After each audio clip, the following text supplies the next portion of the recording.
Hello everybody, welcome to Know Your Mac Tutorials, and in this little series we will be doing a whole little commentary on web design. What is web design? How do you make web design? How to get started? Everything like that. I have had these requests for quite a while, and I did one video a while back about how to get your iWeb website onto the internet, but people still want to know more. They want to know how to get out of the range of iWeb and really create your own masterpieces, your own designs, your own artwork. So in this little series, I'm going to be showing you a quick little startup of how to kind of embrace all there is to web design and get yourself right into there. So of course, I cannot give you every little tidbit of web design I have ever learned. So in this series, I'm going to be teaching you the basics, and it's eventually going to progress into a whole culminating project of making our own little design, and I'll be looking forward to your guys' comments and suggestions. And I'll also be giving you resources that you can just look up some more information about specific topics and things like that along the road. So in this first video, it's more or less just going to be me preaching to you about the whole concept of web design. What is it? Basically, web design is separated into two parts, the front end and the back end. A lot of times, back end is more classified as web programming and not so much web design. But nonetheless, it's really great to know both sides, not just to be a designer or a programmer. Usually, it's better to know how to design, but then also how to program it. Now, when you hear the term code, you really just imagine a bunch of lines of jibberjash that you really have to kind of wrap your head around and just keep stuffing more and more code in order to create a successful product. And that's really not the way it works in web design. In web design, there's many different languages, and it all starts with the basics, which are, in my opinion, for the front end is HTML, CSS, and JavaScript, and for the back end is PHP. Now, there are tons of more languages that branch off from these. There are tons of more that are on their own that all do many different things, but I think these are the four basics that every single web designer or web programmer needs to know.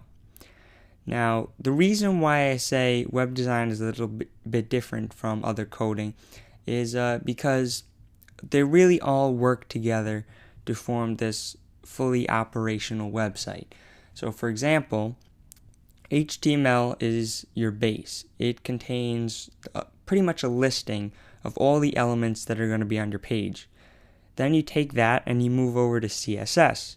CSS styles your page. It tells the browser, make this blue, make that text red, something like that.